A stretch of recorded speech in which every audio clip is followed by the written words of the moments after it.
យើងនិយាយពីបញ្ហាកឋិនទៅព្រោះកឋិនហ្នឹងក៏វាគៀកនឹងមកដល់ដែរហើយមានវត្តខ្លះក៏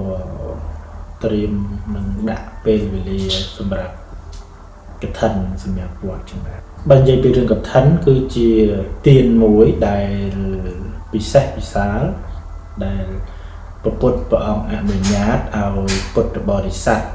អ្នកដែលកាន់ពុទ្ធសាសនាហ្នឹងមានឱកាសនៅក្នុងការជាវជាសម្ពុទ្ធស្បង់ជីវរហ្នឹងយកមកដេឬក៏ថាទិញហ្នឹងយកមកវេប្រគេនដល់ភិក្ខុសង្ឃដែលបានគង់ចាំព្រះវស្សានៅក្នុងទីអាវាសវត្តឯណាមួយដែលគង់ចាំព្រះវស្សាមិនដាច់ក្នុងអាវាសនោះរយៈពេល3ខែភិក្ខុសង្ឃអង្គនោះអាចមានសិទ្ធិក្រាលក្រមកឋិនបានឲ្យទៅលោកបានគង់ចាំព្រះវស្សាក្នុងទីអាវាសវត្តនោះ3ខែដោយមិនដាច់អញ្ចឹងមានន័យថាអត្តភាពរបស់លោកអាចមានសិទ្ធិក្រាលក្រមបានបើសិនជាចៅអាវាសលោកអនុញ្ញាតដូចជាលោកបកគលសិទ្ធិឲ្យលោកក្រាលក្រមប៉ុន្តែនិយាយពីរឿងកឋិននេះគឺជាទានមួយដែលល្អដែរដែលព្រះពុទ្ធជាម្ចាស់ព្រះអង្គអនុញ្ញាតឲ្យពុទ្ធបរិស័ទអ្នកកាន់ពុទ្ធសាសនាអ្នកជឿពុទ្ធសាសនាហ្នឹងគាត់មានឱកាសនៅក្នុងការជាវជាស្បង់ជាជីពោហ្នឹងយកមកធ្វើកឋិនមានន័យថាវេប្រគេនដល់ព្រះសង្ឃដែលបានគង់ចាំព្រះវស្សាក្នុងទីអាវាសវត្តឯណាមួយកម្រិត3ខែដោយមិនដាច់យើងនិយាយពីរឿងធ្វើកឋិនបើនៅសម័យពុទ្ធកាលគេមិនផ្ដោតរឿងថវិការឿងលុយកាក់ទេមានន័យថាកឋិនហ្នឹងគឺគេផ្ដោតទៅលើរបស់3យ៉ាងដែលសំខាន់ទី1ហ្នឹងគឺជីពោទី2ហ្នឹងគឺស្បង់ទី3ហ្នឹងគឺសង្ឃដីតែ3យ៉ាងហ្នឹងទេគឺជារបស់ដែលយើងអាចយកមកធ្វើជាកឋិនបានហើយ3យ៉ាងនោះទៀតសោតមិនមែនថាតលតែយើងមានគ្រប់ទេទោះបីយើងមានត្រឹមតែស្បង់មួយក៏ទៅបានយើងមានតែជីវរមួយក៏បានជាសង្ឃដីមួយក៏បានដែរយើងអាចយកទៅដង្ហែជាមួយគេឬក៏ថាអាចដាក់វេប្រគេនដល់ព្រះសង្ឃបានដូចគ្នាមិនបានរាប់បញ្ចូលថាកឋិនហ្នឹងវាត្រូវតែមានរបស់គ្រប់ចំនួនមានស្បង់មានជីពោមានសង្ឃដីបានឲ្យឈ្មោះថាជាកឋិនហ្នឹងមិនមែនទេអានេះវាគ្រាន់តែជាការសម្គាល់របស់យើងនេះវាមានត្រៃតូចត្រៃធំអីចឹងទៅណាក៏ប៉ុន្តែមែនតែនទៅរឿងកឋិននេះมันចំពោះថាតលតែយើងនឹងមានរបស់គ្រប់គ្រឿងឯងប្រហែលតែស្បង់ជីវរសង្ឃដីយើងបានធ្វើកឋិនបានដល់បែបនេះដូចញាតិញោមយើងខ្លះអីប្រហែលថាគាត់ចង់ធ្វើកឋិនមិននៅគាត់វាគ្មានលទ្ធភាពជីវត្រៃធំអីចឹងណាអញ្ចឹងសូម្បីតែស្បង់មួយសូម្បីតែជីពោមួយឬក៏តែសង្ឃដីមួយក៏បានដែរក្នុងចំណោម3ហ្នឹងយើងឲ្យទិញរបស់ណាមួយក៏បានដែរហែហមគេទៅវេប្រគេនដល់ភិក្ខុសង្ឃទៅអានឹងអានិសង្ឃហ្នឹងក៏វាបានសម្រាប់តែយើងជាម្ចាស់ទានអញ្ចឹងដែរណាហើយបញ្ជាក់មួយទៀតរឿងក្រាលក្រមរបស់ព្រះសង្ឃហ្នឹងមិនមែនថាតលតែព្រះសង្ឃហ្នឹងលោកក្រាលក្រមរបស់យើងហើយបាទយើងនឹងសម្រេចទៅជាអានិសង្ឃកឋិននេះរបស់ណាដែលយើងបានវេប្រគេនវេថ្វាយដល់សង្ឃហើយគឺឲ្យតែចិត្តយើងចេះថ្លៃវាអាចថាអានិសង្ឃហ្នឹងវាបានសម្រេចដល់យើងជាម្ចាស់ទានអញ្ចឹងដែរនេះយើងត្រូវយល់អញ្ចឹងណាព្រោះមានញាតិញោមខ្លះគាត់យល់ច្រឡំមករឿងខែកឋិនហ្នឹងទៅកណាត់ប្រសង់មិនយករបស់គាត់យកទៅក្រាលក្រមវាអាចថាបែបគាត់ហ្នឹងវាមិនបានបន់ទេយ៉ាងបែបគាត់ហ្នឹងវាមិនបានអានិសង្ឃកឋិនទេចេះគិតអញ្ចឹងណារបស់ណាដែលយើងបានវេបានប្រគេនដល់សង្ឃហើយមានន័យថាយើងក៏សម្រេចទៅជាអានិសង្ឃបើសិនជាចិត្តយើងជ្រះថ្លាអ្វីដែលយើងធ្វើហ្នឹងគឺចិត្តដែលយើងធ្វើហ្នឹងគឺចង់ប្រគេនចង់ថ្វាយដល់សង្ឃនេះក្នុងរដូវកាលកឋិនហ្នឹងតើតើនឹងរឿងកឋិននេះក្នុងមួយវត្តគឺមានសិទ្ធិទទួលកឋិនតែម្ដងទេខ្ញុំអត់មាន2ដង3ដងអីក៏មានសិទ្ធិតែម្ដងទេទៅ3ម្ដងហ្នឹងតិចច្រើនណាស់មិនបានតែម្ដងហ្នឹងទេអញ្ចឹងផុតទៅពីហ្នឹងទៅគឺទានដែលថាយើងប្រគេនដល់លោកធម្មតាដែលដូចស្បង់ជីពោអីចឹងណាសម្រាប់លោកយកប្រើប្រាស់អីចឹងទៅប៉ុណ្ណឹង ក្នុងរដូវកាលចូលព្រះវស្សា3ខែហ្នឹងគឺផ្សងមានសិទ្ធិមានអនុភាពទទួលកឋិនតែម្ដងទេហ្នឹងញាតិញោមត្រូវយល់អញ្ចឹងប៉ុន្តែបញ្ជាក់មកវិញថា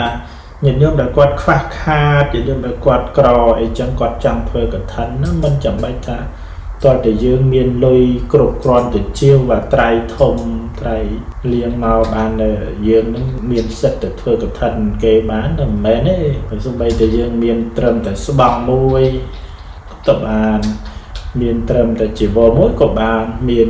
សង្ឃដីមួយក៏បានក្នុងចំណោម3ហ្នឹងយកចង់ទិញចង់ជាវមិនណាក៏ជាវទៅអញ្ចឹងហើយប៉ុន្តែជាទូទៅញាតិញោមគាត់ចង់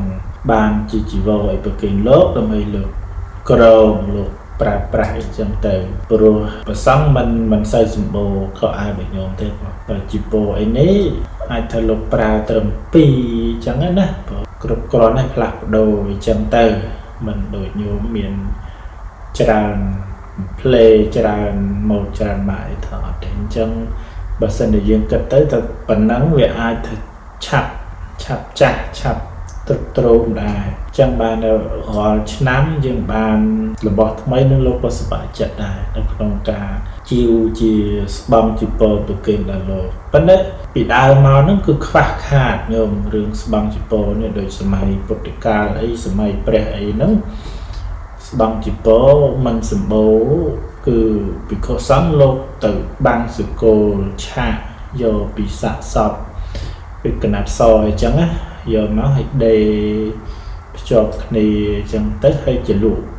ពោអីចឹងទៅចេញជាស្បង់ពោហើយកណាត់នោះទៀតសោះក៏មិនបានល្អដូចយើងសម័យឥឡូវដែរសម័យពីដើមណាប៉ុន្តែឥឡូវនេះគឺយើងមានកណាត់ល្អដែលភ្ជាប់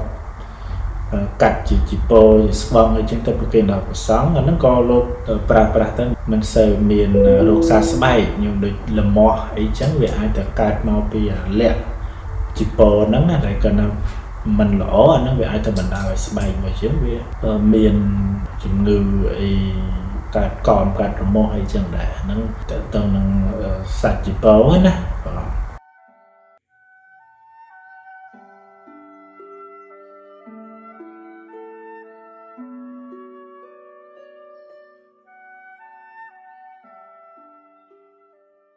ជីវជាស្បង់ជាពោ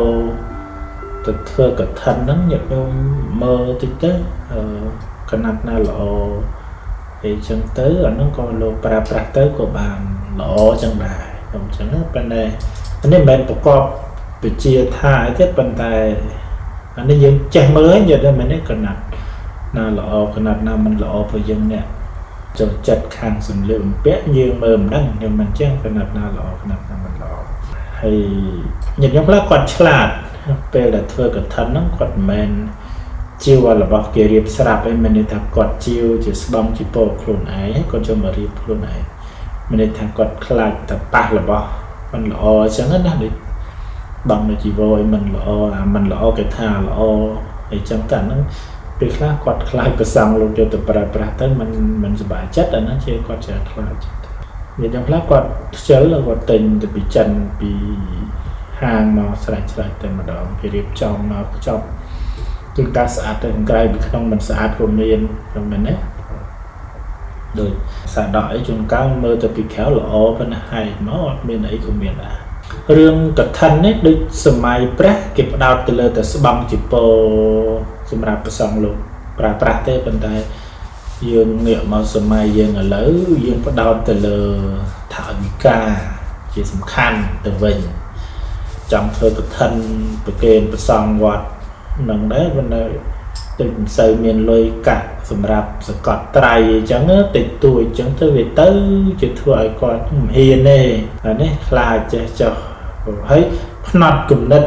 តាមវត្តអារាមនីមួយៗហ្នឹងគឺផ្ដោតទៅលើអញ្ចឹងអត់ហើយថ្ងៃនេះនោះរឿងឋិនរឿងអីដែលទៅផ្ដោតលើស្បង់ជីវរអីសម្រាប់ប្រសង់លោកប្រើប្រាស់គឺមិន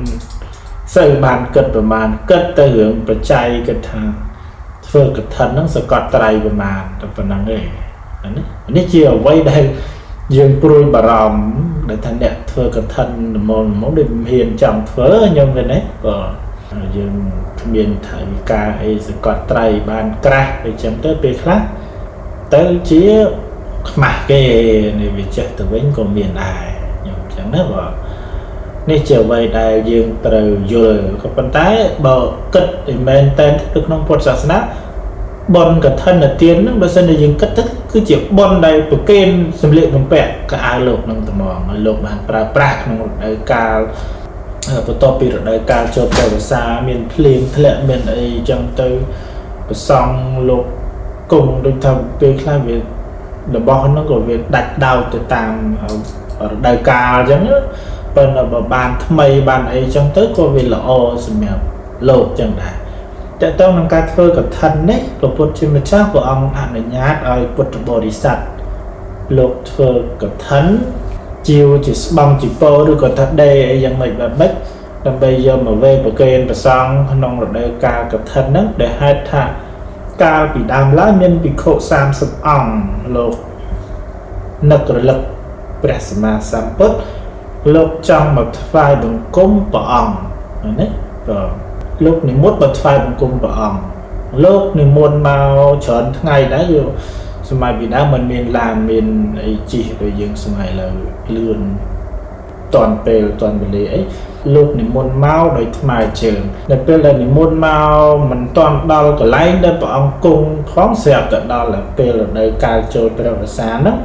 លោកក៏គង់ចាំព្រះវស្សាក្នុងព្រៃហ្នឹង3ខែខ្ញុំដល់ពេលនិមន្តបាននិមន្តទៅផុតទៅពីហ្នឹងទៅក៏គង់ចាំព្រះវស្សាក្នុងទីកន្លែងនោះដោយមិនឲ្យដាច់ទេរហូតដល់ទៅចេញព្រះវស្សាមកលោកក៏បន្តដំណើរទៅមុខទៀតដើម្បីទៅថ្វាយបង្គំព្រះសម្មាសម្ពុទ្ធឲ្យដូចចិត្តដែលលោកប៉ងពីខាងដើមមកណាថានឹករលឹកព្រះអង្គចង់ទៅថ្វាយបង្គំព្រះពុទ្ធជាម្ចាស់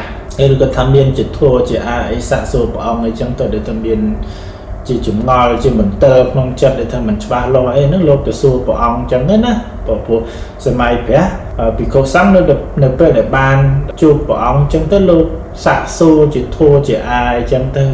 សន្តានាធัวអីចឹងណានឹងសម័យពុទ្ធកាលនៅពេលដែលចេញព្រះវស្សាហ្នឹងហើយលោកនិមន្តទៅជួបព្រះសម្មាសម្ពុទ្ធព្រះអង្គក៏សាក់សួរថាមិនដែរភិក្ខុការគង់ចាំព្រះវស្សា3ខែហ្នឹងវា